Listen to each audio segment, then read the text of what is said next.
Olá, bem-vindos de volta ao colóquio sobre a bibliografia material e seus impactos no gerenciamento do patrimônio bibliográfico.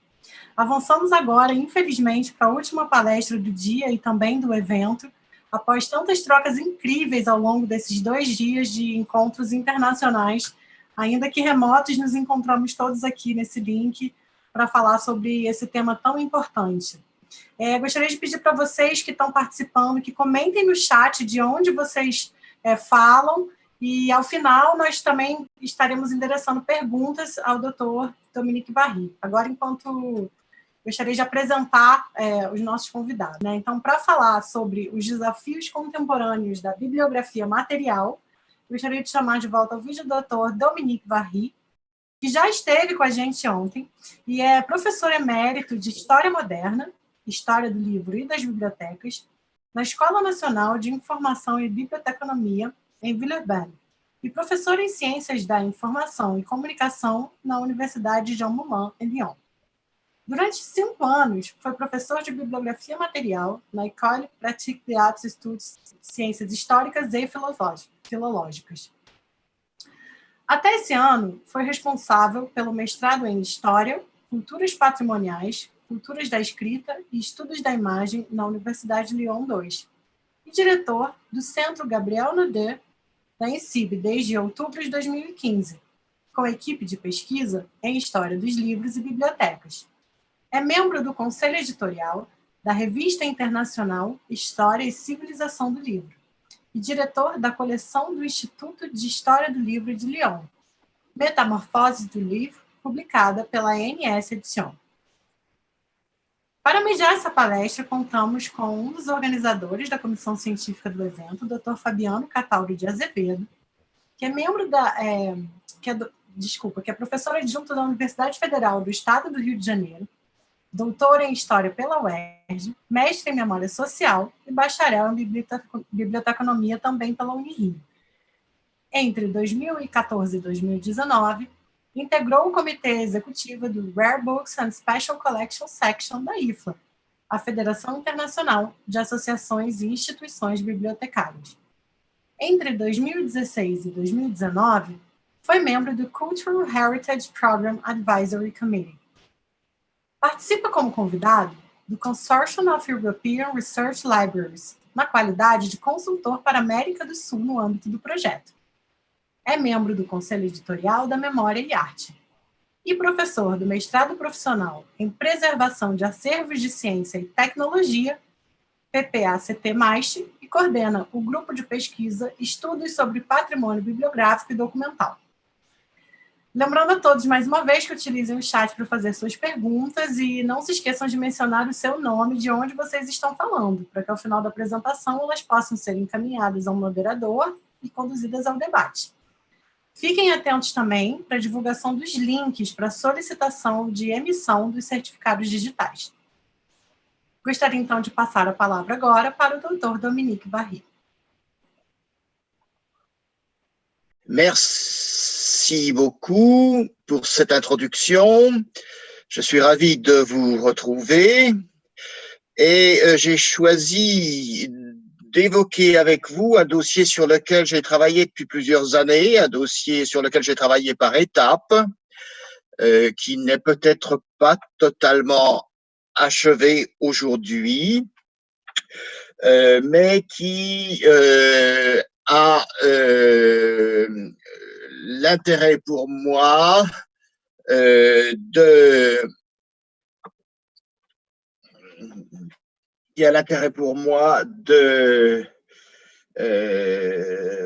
d'être très pédagogique et de répondre à un certain nombre de questions que l'historien se pose et auxquelles il n'a généralement pas de réponse. C'est l'un des rares cas où j'ai eu des réponses à certaines questions que je me posais.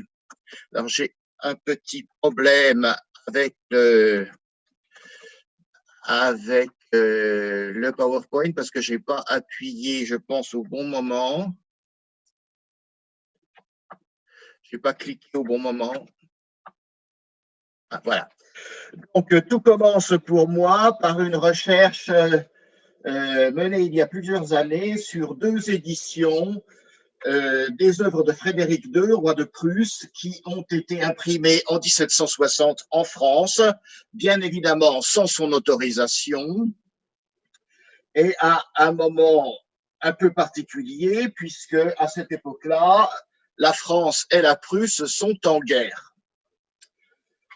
Deux éditions pirates, l'une publiée à Lyon au début janvier 1760, l'autre à la fin du mois à Paris par Durand et Saillant, qui avait obtenu une autorisation orale de publication à condition de prendre une adresse étrangère fictive. Cette publication est relatée par l'inspecteur de police d'Emery dans son journal de la librairie. C'est un document dont nous allons reparler plus précisément un peu plus tard. Et il note à la date du 31 janvier 1760 la publication des œuvres du philosophe de Sans Souci en 2 volumes par Saillant et Durand, avec une espèce de tolérance, mais il ajoute: cependant, depuis qu'elle a paru, Monsieur de Malesherbes a donné les ordres les plus précis pour l'empêcher. Donc voilà une édition autorisée oralement et qui se trouve immédiatement interdite pour des raisons que nous allons comprendre très vite. Ces deux éditions, les voici. À gauche, l'édition de Bruiset avec la fausse adresse de Potsdam. Bruiset va nier jusqu'au bout avoir publié ce livre et la police ne parviendra pas à démontrer qu'il l'a fait. Et puis à droite, vous avez l'édition de Saillant, œuvre du philosophe de Sans Souci, avec une superbe adresse au donjon du château, avec privilège d'Apollon. En fait, lorsque le livre est interdit à Paris, la police perquisitionne chez Saillant et elle découvre une lettre du 4 décembre 1759 que Bruiset a envoyée à Saillant, qui est un de ses amis, une lettre dans laquelle il lui dit qu'il est très embêté parce qu'il s'aperçoit que tous les deux sont en train de publier des œuvres du philosophe de Sans Souci en même temps et il cherche un moyen de trouver un arrangement entre eux pour ne pas se concurrencer.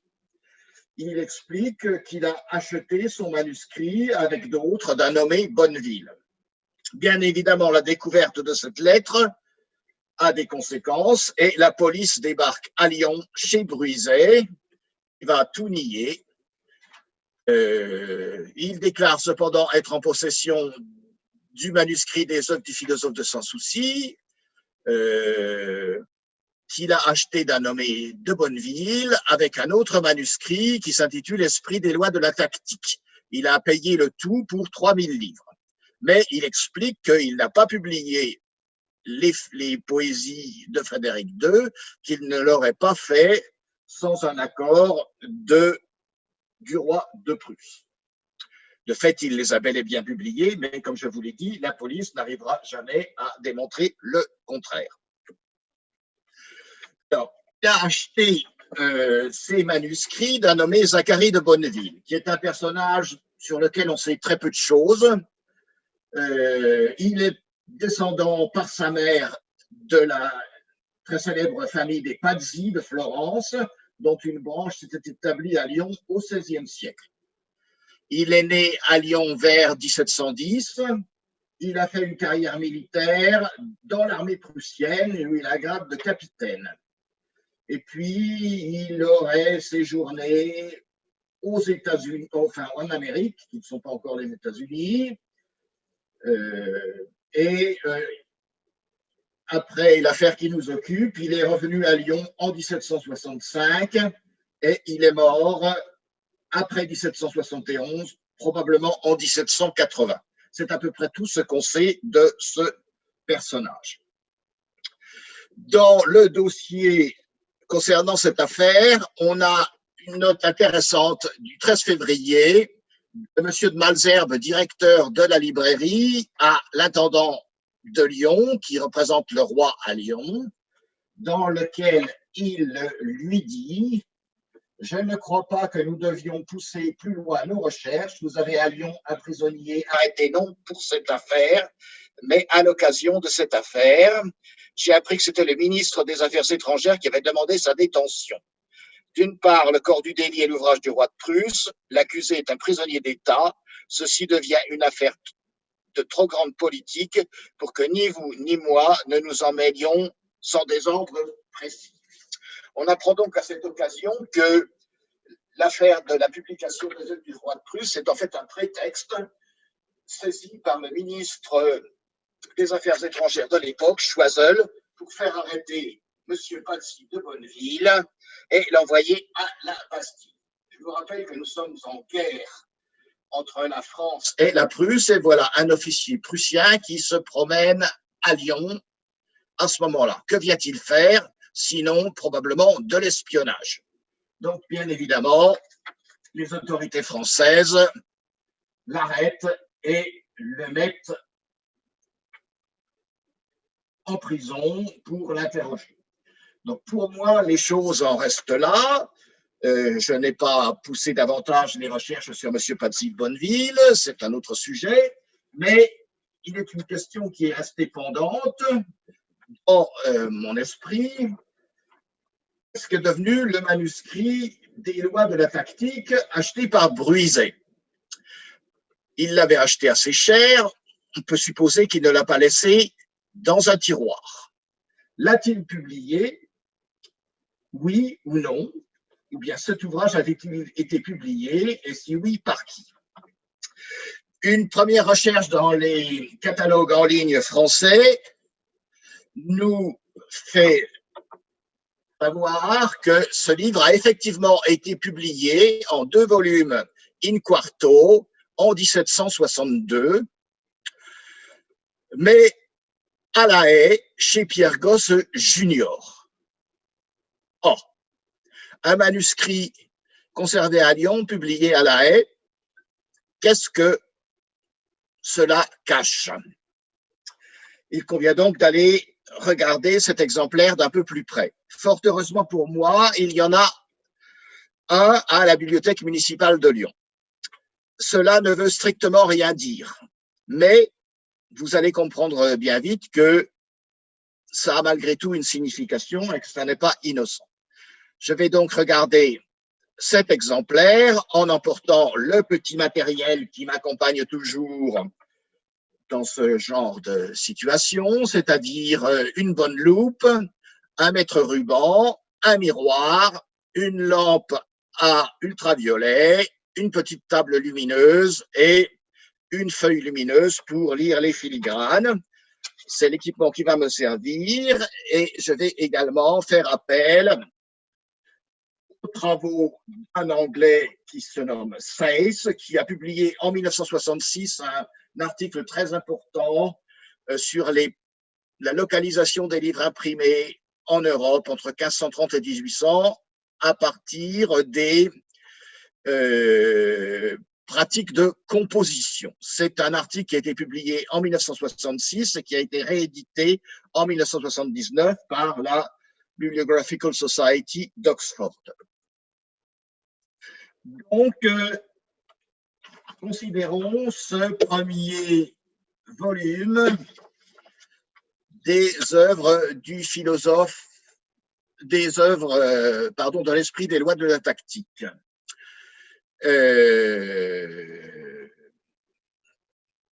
Il a 160 pages, 37 feuillets de gravure sur cuivre.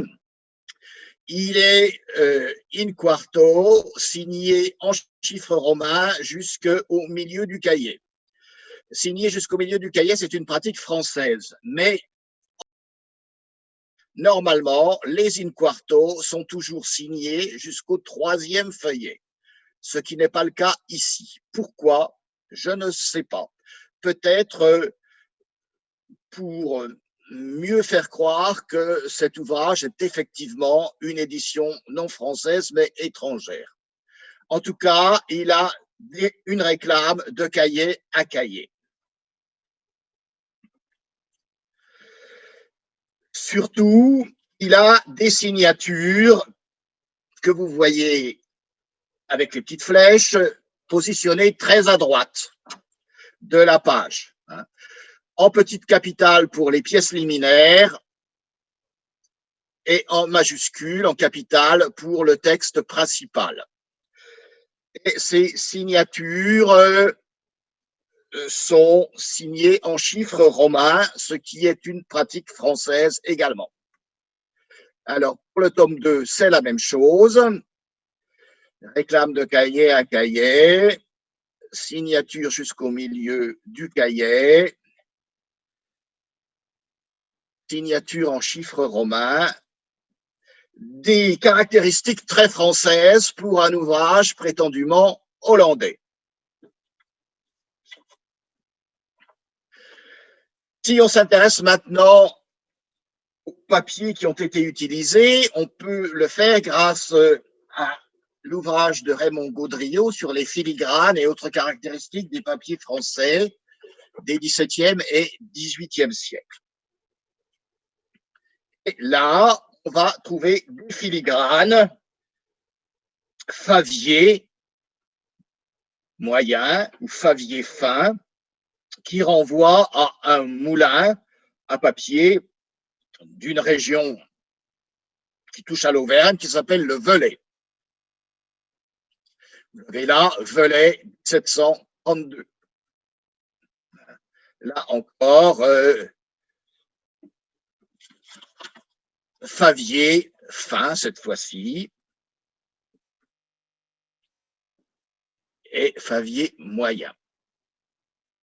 Donc du papier français, des pratiques de composition française et puis des ornements. Dans cet ouvrage, nous avons un bois que l'on retrouve dans les deux tomes et ce bois porte la signature d'un graveur bien caché, signalé ici par la petite flèche. Avec une bonne loupe, on peut lire « Papillon invenit et sculpsit ». Donc, papillon à graver.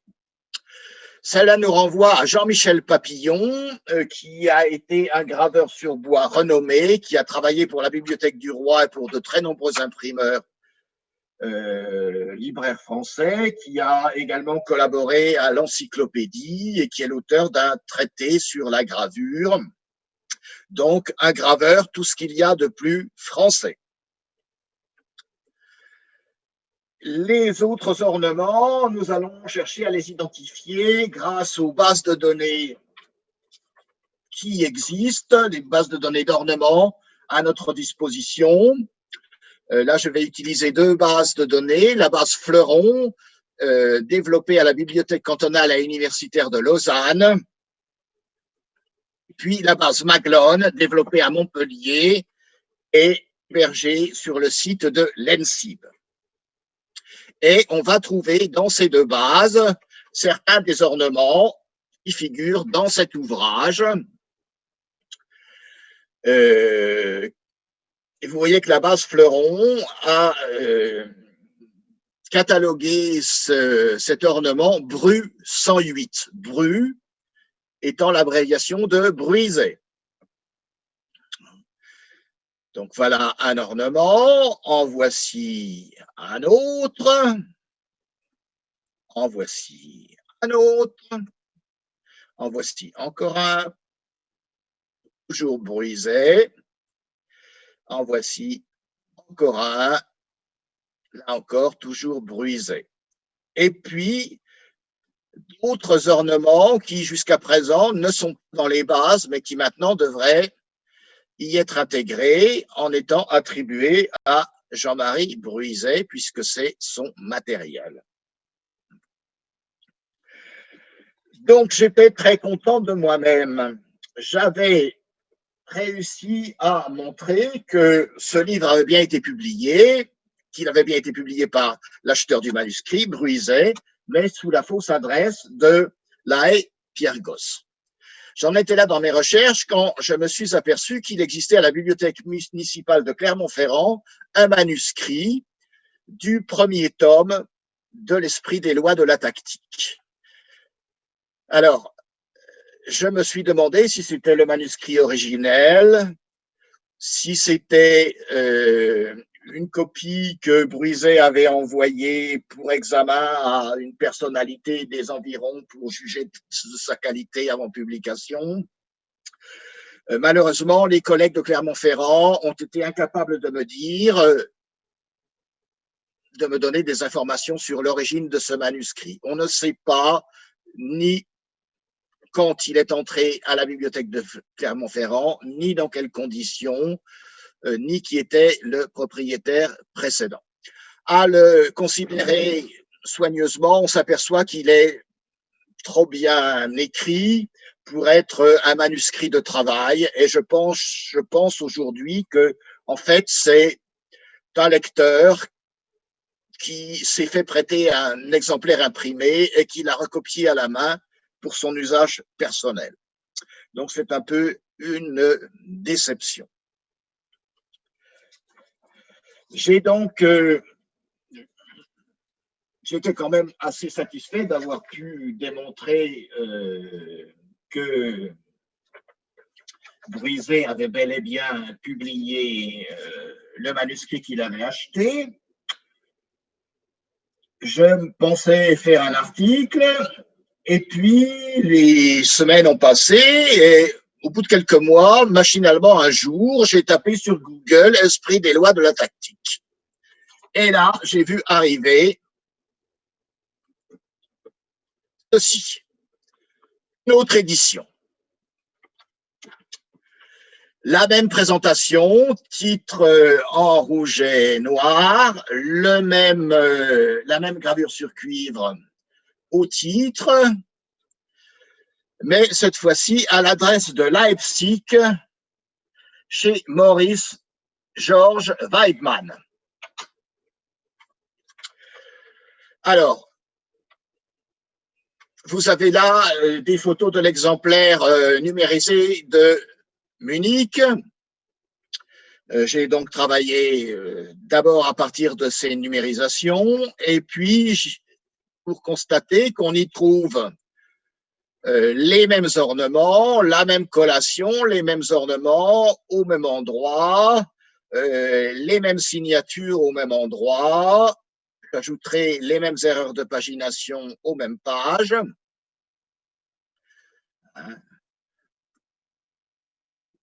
Les mêmes filigranes. Là, j'ai demandé à mon collègue Silvio Corsini de la bibliothèque cantonale de Lausanne, qui avait un exemplaire à sa disposition,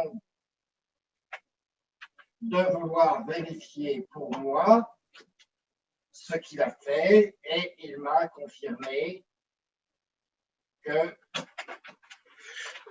nous avions bien les mêmes filigranes, Favier, Velay. Puis la même gravure sur cuivre au titre, une gravure de Gerhard Sibelius que l'on retrouve sur les exemplaires portant l'adresse de La Haye et sur les exemplaires portant l'adresse Weidmann. J'ai donc rédigé un article qui est paru dans la revue en ligne Livre, qui est la revue de la Société bibliographique de France, et les responsables de la revue m'ont dit « c'est bien, mais il faudrait localiser les différents exemplaires existants ». Alors, je me suis lancé dans cette opération, et en faisant cela, j'ai vu arriver une troisième édition. Cette fois-ci, avec l'adresse de Francfort-sur-le-Main chez Henri-Louis Brunner. mais toujours la même description que l'édition de La Haye, les mêmes collations, la même gravure au titre, les mêmes ornements. Alors, le premier exemplaire que j'ai localisé était à Wolfenbüttel. Je connais bien la bibliothèque de Wolfenbüttel, mais ça faisait un peu loin de Lyon pour une vérification rapide. Fort heureusement, j'en ai trouvé un autre à Strasbourg et j'ai donc pu demander à une collègue de Strasbourg de faire des vérifications pour moi, de faire des photographies pour moi, ce qu'elle a fait. Et nous avons donc les mêmes ornements, la même présentation, les mêmes erreurs de pagination, les mêmes filigranes et la même gravure de Gérard Sibelius sur la page de titre.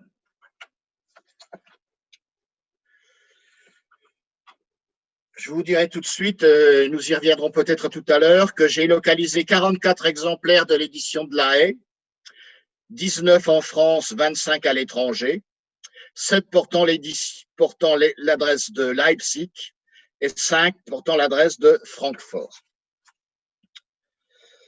Que conclure de tout cela? C'est que nous avons une même édition, avec les mêmes collations, mêmes planches gravées, même relevés de signature, même pratique compositoriale, mais une édition qui comprend 3 émissions sous les fausses adresses de La Haye, Leipzig et Francfort-sur-le-Main. Alors, je rappelle qu'une émission, c'est la définition qu'ont donnée Jeanne Vérin-Forer, une édition peut avoir plusieurs émissions. Il en est ainsi lorsqu'après une première publication et intentionnellement, les exemplaires imprimés sur la composition primitive sont partiellement modifiés pour une nouvelle vente, généralement réutilisation des feuillets, des mêmes feuillets avec substitution du feuillet de titre et des feuillets liminaires par carton, ce qui est le cas ici. Donc, une seule édition faite à Lyon, 3 émissions sous des fausses adresses de La Haye, Leipzig et Francfort. On a utilisé le même stock de papier, on a utilisé le même matériel ornemental qui renvoie à l'atelier de Jean-Marie Bruiset, on a les mêmes erreurs de pagination qui se retrouvent dans les exemplaires portant les 3 adresses. Pour ce faire, techniquement, il aura seulement suffi de modifier 2 lignes lors de l'impression de la page de titre, ces 2 lignes étant celle portant le nom de la ville et le nom de l'imprimeur. Voilà l'erreur de pagination du tome 1. La page 159 est paginée 459 partout, à La Haye, Leipzig et Francfort. Et l'erreur de pagination du tome 2, on a 2 pages 186 et pas de page 187.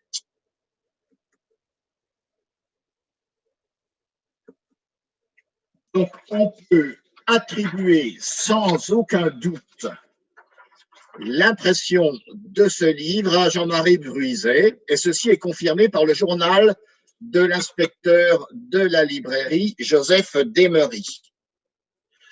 Celui-ci a commencé une carrière militaire, puis est ensuite entré dans la police et est devenu un spécialiste du livre, de la police du livre.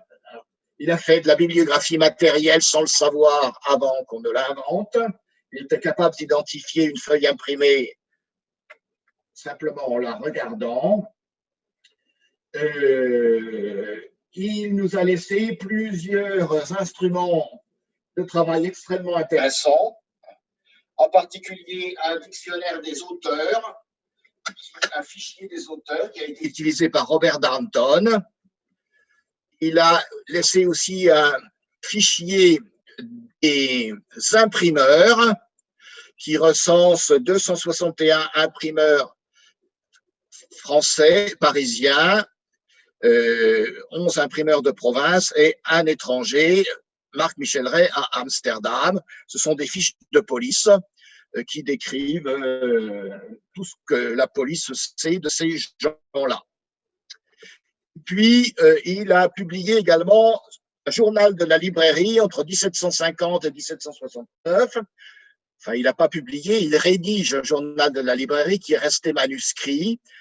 Tous les jeudis, il note les livres qui sont publiés, sont parus la semaine précédente, et il indique s'ils ont été publiés avec permission ou non, s'ils sont clandestins, et éventuellement, dans ce cas-là, s'il le peut, il donne des informations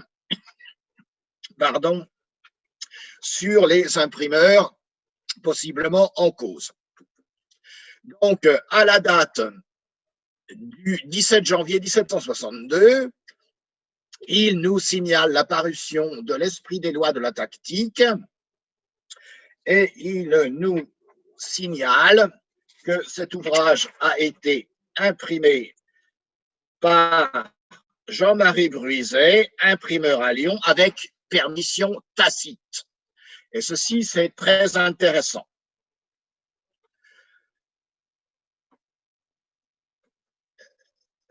Voici des permissions tacites. Les permissions tacites sont des permissions du sceau données par le chancelier de France après avis favorable de la censure royale. Elles sont enregistrées sur les registres de la communauté des libraires de Paris. C'est une permission, tout ce qu'il y a de plus officiel, moins favorable cependant que le privilège du roi. C'est un type de permission qui a été introduite en 1709 et qui a été utilisée très largement à partir de 1750. Et c'est une pratique qui repose sur une fiction. Un imprimeur français est autorisé à vendre en France un livre prétendument imprimé à l'étranger. Ce qui est complètement faux. Le livre a bel et bien été imprimé en France, mais il doit porter une adresse étrangère fictive.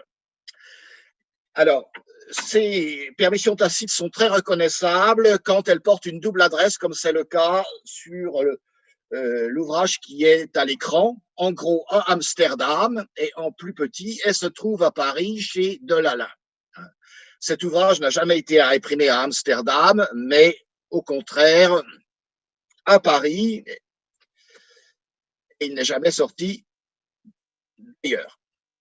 D'autres exemples, une édition lyonnaise de Jean-Marie Bruizet, une édition parisienne, prétendument imprimée à Londres.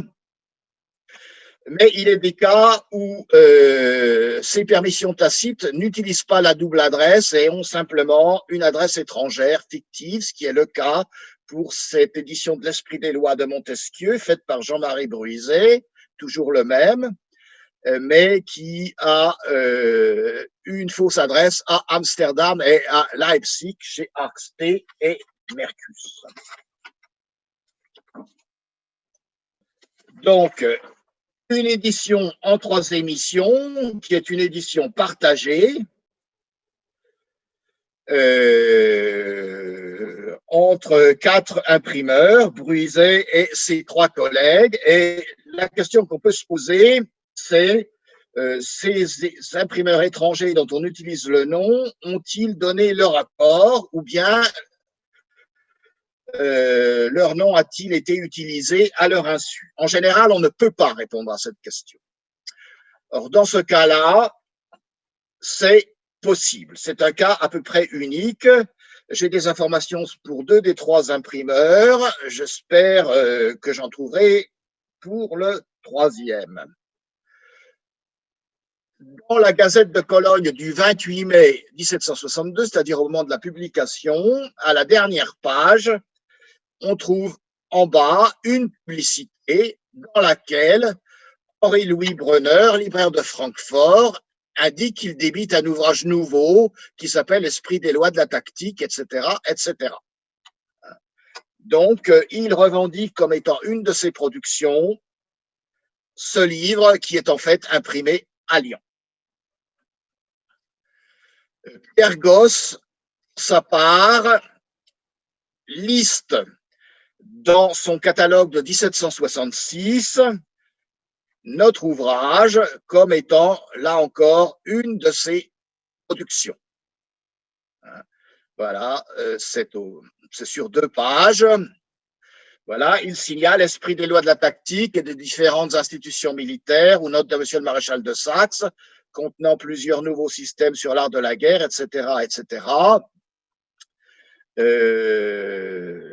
En 2 volumes in quarto, La Haye, 1762. Ça, c'est des informations qu'il est exceptionnel de trouver. C'est la première fois que je rencontre cette situation.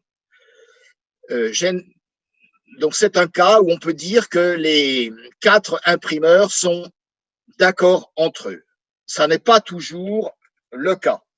Bien souvent, on utilise le nom d'un collègue décédé récemment, ou on change le prénom, ou on utilise des adresses fantaisistes du genre à Pékin chez le grand mogol, ou bien pour la pornographie à Rome sous les yeux du Saint-Père.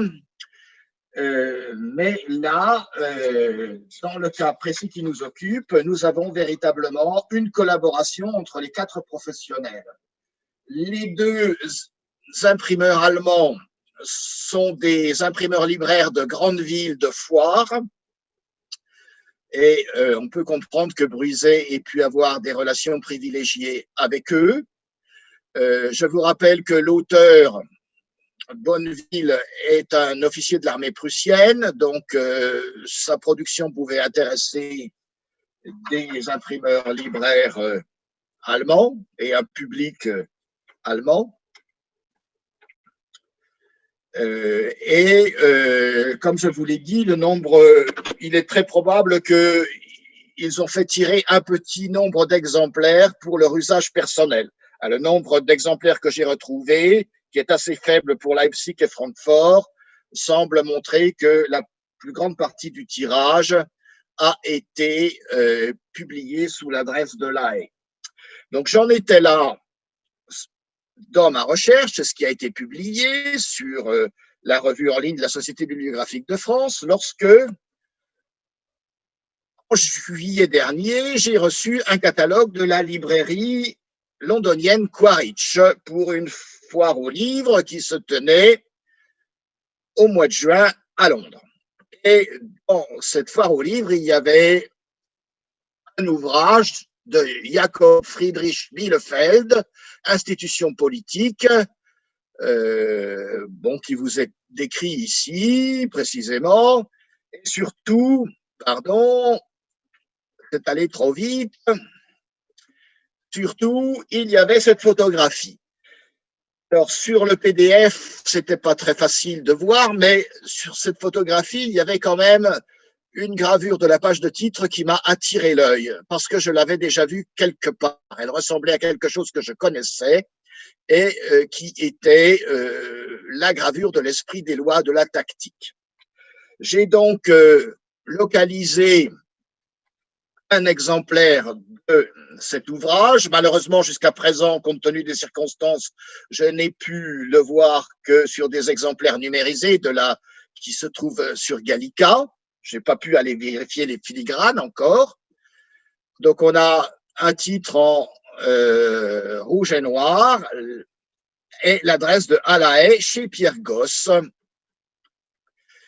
Et on a là une véritable édition hollandaise.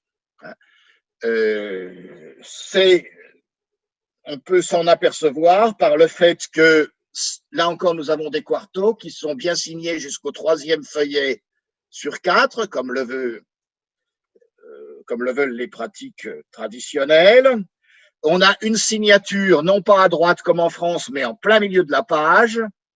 On a une signature en chiffres arabes et non pas en chiffres romains comme en France, et on a une réclame de page à page. Donc, des pratiques typiquement hollandaises. On a aussi du matériel qui est lui aussi typiquement hollandais. Donc là, nous avons bien affaire à une véritable édition de Pierre Gosse. Et puis, on y retrouve titre, 7 gravures sur cuivre de Gérard Sibelius, sur lequel on sait peu de choses. Il est né à Amsterdam en 1734, mort à Londres en 85, graveur, dessinateur. Il a quitté les Pays-Bas pour s'installer à Londres en 1770. Et puis, on remarque ses initiales PG qui, sur des ballots de livres, qui signalent sans doute que nous avons affaire à des livres de Pierre Gosse. C'est la même gravure l'on retrouve sur l'édition des œuvres de Bielefeld en 1760 par Pierre Gosse et sur l'édition de 1762 de Patsy de Bonneville, imprimée par Bruizet. Donc, en conclusion, on peut dire qu'on a une édition imprimée à Lyon, sous permission tacite, c'est-à-dire officiellement, par Jean-Marie Bruizet, qui avait acheté le manuscrit. Cette édition lyonnaise comporte 3 émissions sous les noms de La Haye, Leipzig et Francfort. C'est une édition partagée entre Bruizet, Gosse, Weidmann et Brunner. Et Gosse et Brunner, au moins, je n'ai pas d'informations par Weidmann, la considèrent comme une de leurs productions. Et on peut dire que Gosse a fait plus que prêter son nom, puisqu'il a procuré à Bruizet un cuivre caractéristique de son propre atelier pour, en quelque sorte, rendre encore plus plausible l'utilisation de son adresse à La Haye par un imprimeur français. Donc ce travail, il n'est peut-être pas tout à fait terminé. Je suis toujours à la recherche d'une confirmation que Weidmann a bien prêté son nom. Je ne désespère pas de la trouver. Et puis, vous pouvez la retrouver en ligne, soit sur le site de livres, revue historique, la revue de la Société bibliographique de France, soit dans les archives ouvertes, mais sans les derniers développements qui sont intervenus en juillet dernier. Et je signale également un article plus ancien que j'avais consacré à cette famille Bruizet. Donc je crois que cet exemple est assez intéressant pour nous montrer ce qu'on peut faire avec la bibliographie matérielle et pour répondre à certaines questions auxquelles il est habituellement impossible de répondre. Je vous remercie de votre patience. Professor Barry, agradecemos muito a sua excelente palestra. O professor Nelson Chapochnik falou hoje mais cedo que esse colóquio ele está proporcionando a muitos de nós a possibilidade de materializar autores que nós só tínhamos contato no papel e na tinta. O senhor é um exemplo desses autores que nós estamos materializando aqui nesse colóquio. Eu vou comentar agora, passar uma pergunta que foi feita para o senhor, especificamente, vou pegar aqui, da Valmira Costa. Ela perguntou: quanto tempo o professor Dominique gastou para fazer essa pesquisa e se ele viajou para outros países para ver outras edições também? Alors, c'est difficile de vous dire parce que tout a débuté par les œuvres du philosophe de Sans Souci. J'ai fait ça il y a au moins 10 ans et je m'en étais arrêté là. Mais j'avais toujours dans l'esprit la question du devenir de ce manuscrit. J'ai repris les choses il y a 2 ans environ. Donc, en fait, c'est allé très, très vite. Ça a été l'affaire de quelques semaines pour déterminer que l'édition de La Haye était faite à Lyon et que l'autre édition de Leipzig également. Puis il y a eu une interruption. J'ai écrit mon article, je l'ai envoyé à la revue, qui m'a répondu c'est très bien, mais il faut localiser tous les exemplaires. Je dois dire que quand j'ai reçu la réponse, j'ai dit zut, bon, c'est pas un travail amusant à faire. Et finalement, j'ai bien fait de le faire parce que je suis tombé sur le 3e qui était totalement inattendu. Donc ça, vous voyez, ça s'est étalé sur 1 an à peu près, mais avec des interruptions. Et puis, c'est paru il y a 1 an, et en juillet dernier, je suis tombé sur ce catalogue dont une photo m'a accroché l'œil. Et donc, j'ai regardé ça ces dernières semaines, et puis j'espère bien aller voir des filigranes un jour où nous pourrons enfin sortir de nos domiciles.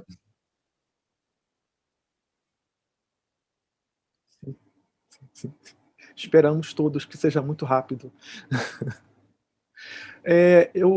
Enquanto espero outras perguntas aqui, queria fazer um comentário que eu achei realmente muito feliz, muito oportuna a palestra que o senhor fez, porque o senhor fez um relato que perpassa muito sutilmente por 2 elementos muito importantes que nós discutimos aqui nesse colóquio. Sem uma análise material, a descrição de um livro nem sempre será bem representado, né? Um livro não bem representado é um livro em risco de conservação e segurança física, por exemplo. E como o conhecimento de história do livro e biografia material confere uma outra amplitude ao trabalho do pesquisador. Além, é claro, né, que no finalzinho da sua exposição, mostra para todos nós, investigadores dentro desse assunto, que a própria ideia de exemplaridade do que é de uma edição, ela não é tão rígida quanto parece quando nós aprofundamos as nossas análises a partir da biografia material. Se eu quiser comentar alguma coisa, pode ficar à vontade. Alors, je vous dirais que c'est une école d'humilité. Parce que j'ai vu beaucoup de livres et on n'est jamais au bout de ses surprises. Et très régulièrement, on tombe sur des cas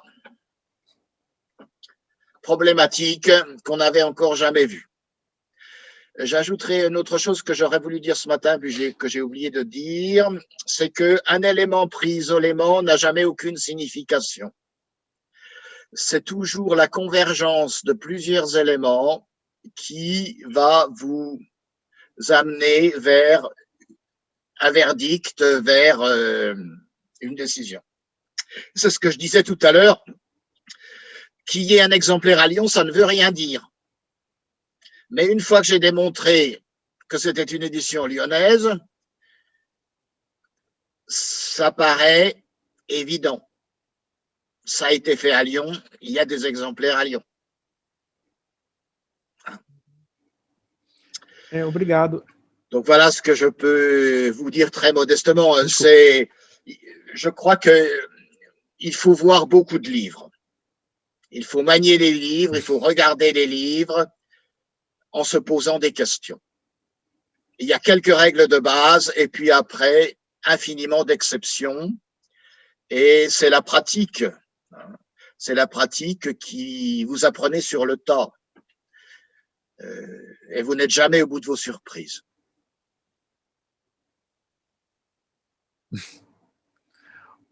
Excelente, professor. Excelente essa sua a fala do senhor no final. Eu me dedico também à pesquisa com a história do livro e normalmente eu corrijo quando alguém me chama de especialista. Eu digo que sou um curioso, porque a impressão que eu tenho é que quanto mais vemos livros, mais os livros nos surpreendem.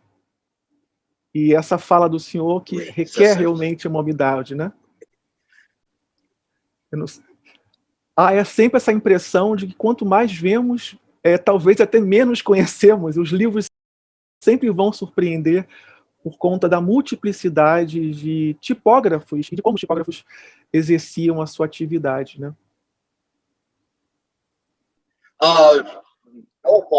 Je suis tout à fait d'accord avec vous. Comme je l'ai dit, on n'est jamais au bout de ses surprises, on fait toujours des découvertes. C'est toujours très, très surprenant. Mais c'est aussi très stimulant. On a un peu l'impression de jouer à Sherlock Holmes par moment.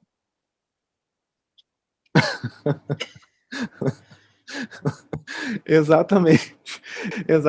O professor Nelson Chapostinic comentou isso um pouco mais cedo, desse trabalho de Sherlock Holmes, que quem trabalha é realmente apaixonante. Eu imagino que o senhor está sentindo muita falta do contato com as bibliotecas, por conta, como eu estou sentindo falta do cheiro dos livros. Imagino que o senhor, a professora Rafael e todos nós que trabalhamos com os antigos. Alors, cet exemple-là montre tout l'intérêt que peuvent avoir toutes ces numérisations. C'est très bien comme instrument de substitution, mais on ne peut pas faire de bibliographie matérielle si on n'a pas les originaux entre les mains et sous les yeux. C'est impératif. Bom, professor, eu gostaria de formalmente agradecer a sua palestra, o cuidado que o senhor teve em preparar essa palestra tão elucidativa, tão clara e que ela fecha realmente de uma maneira muito, com chave de ouro, como costumamos dizer, esse colóquio, pela amplitude que o senhor trouxe para nós, através de uma narrativa tão bem explicada, tão bem detalhada. Eu gostaria de convidar agora a nossa colega, a professora Rafael Morin, para proferir algumas palavras nessa conclusão do colóquio. Merci beaucoup, Fabiano. L'objectif du colloque n'était pas si facile à remplir. Lier la bibliographie matérielle, qui est une discipline de recherche, au travail journalier des bibliothèques. Je crois qu'on a réussi. Je crois qu'on a réussi à lier la bibliographie matérielle à la bibliographie, à la conservation, à la sécurité, au catalogage, au travail de création de normes qui se fait au niveau international, tout en revenant régulièrement aux questions de recherche, aux questions méthodologiques, aux questions théoriques, aux questions sociologiques. Donc, je crois vraiment que la commande qu'on nous avait passée a été remplie. J'espère que nos organisateurs à Rio seront d'accord. Ce qui est ressorti surtout, c'est à quel point les disciplines se sont rapprochées depuis que les bibliothécaires ont commencé à enrichir les catalogues depuis une vingtaine d'années à peu près, un peu plus, avec la création des bibliothèques numériques, les réflexions sur les nouveaux formats et les enrichissements et surtout une espèce de normativité internationale qui aide tout le monde. Nous n'avons pas oublié que c'est une discipline de recherche et nous avons eu deux communications qui ont vraiment nous ont plongés dans des projets de recherche, deux conférences et une troisième conférence qui a replacé plus largement la bibliographie matérielle comme un allié de la bibliothéconomie. Je voudrais remercier d'abord nos intervenants brésiliens, français et allemands. Remercier Dominique et Nicolaus qui ont fait des communications à 8 heures du soir. Il est presque 21 heures pour Dominique, là, je suis sûre qu'il a un peu faim. Mais il a accepté de faire cette communication si tard. C'est l'hiver chez nous, il fait nuit, il fait froid. Je voudrais remercier aussi tous les gens qui ont fait l'organisation matérielle et technique. C'est très complexe, c'est encore plus difficile que d'habitude. C'est très joli sur YouTube, c'est merveilleux avec les noms des gens, avec la traduction simultanée. Derrière, on a pu voir à quel point c'est difficile, à quel point on a des petits problèmes à régler. Je pense que ça ne s'est pas trop vu sur YouTube et je pense que c'est un très gros succès. Nous sommes tous très fatigués. Travailler à distance, nous savons que c'est bien plus difficile. Ça fait des mois que ça dure. Et donc, je voudrais dire que l'effort qui a été fait aujourd'hui, aussi bien par les techniciens, les traducteurs, les traductions simultanées en français étaient excellentes. Et tous les organisateurs, aussi bien nos collègues qui ont accepté de faire les présidences de séance, Caroline pendant 2 jours entiers, nos médiateurs, énormément d'efforts dont on sait qu'ils se sont ajoutés à une très grande fatigue. Donc, je voudrais vraiment remercier tous ceux qui ont œuvré pour ce succès, aussi bien les intervenants que tout le monde, et remercier Fabiano de m'avoir invité à participer. C'était comme toujours pour un colloque, très long, très énervant, très impressionnant, très angoissant, mais très réussi. Donc, merci à tous et merci à l'audience. Nous avons eu en permanence 100 à 150 personnes. C'est très impressionnant et c'est un grand plaisir de voir tous ces gens venir nous écouter. Alors, merci à vous aussi. Merci.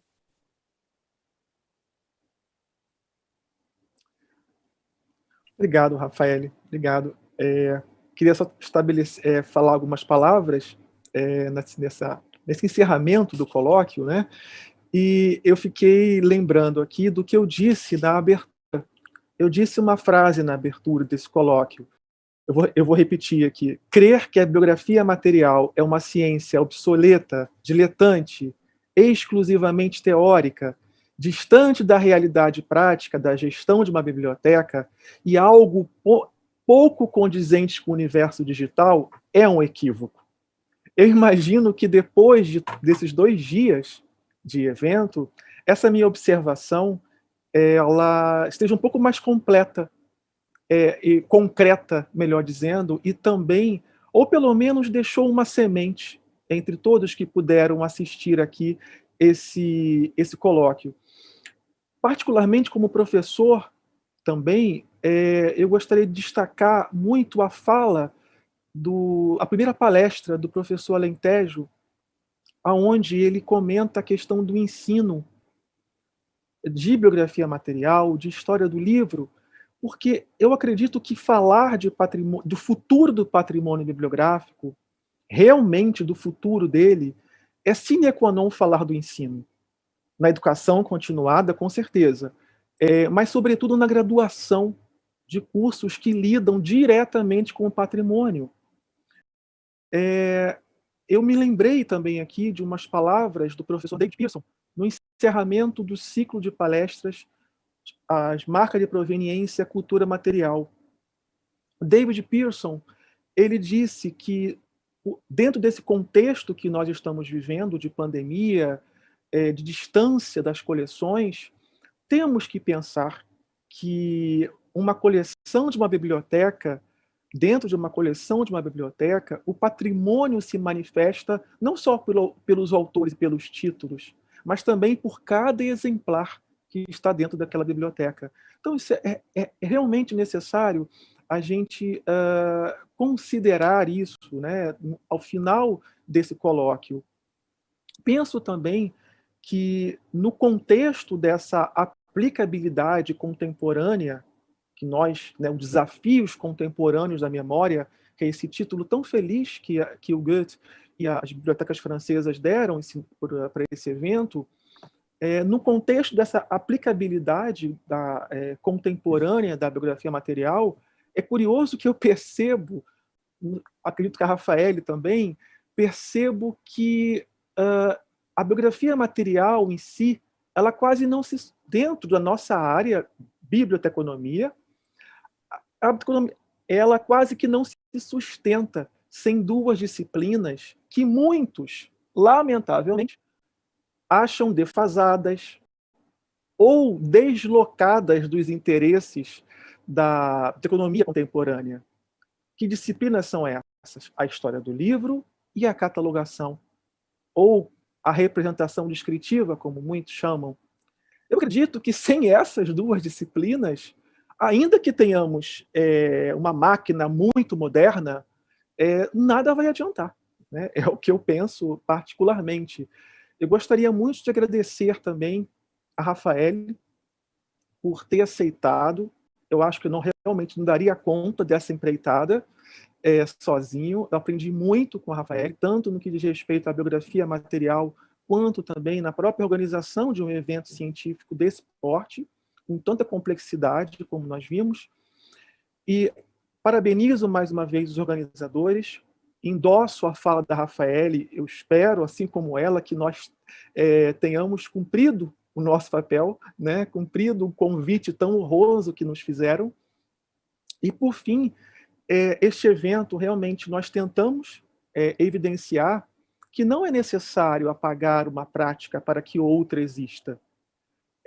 Na realidade, não seria mais adequado e inteligente pensar como uma pode ajudar ou subsidiar a outra?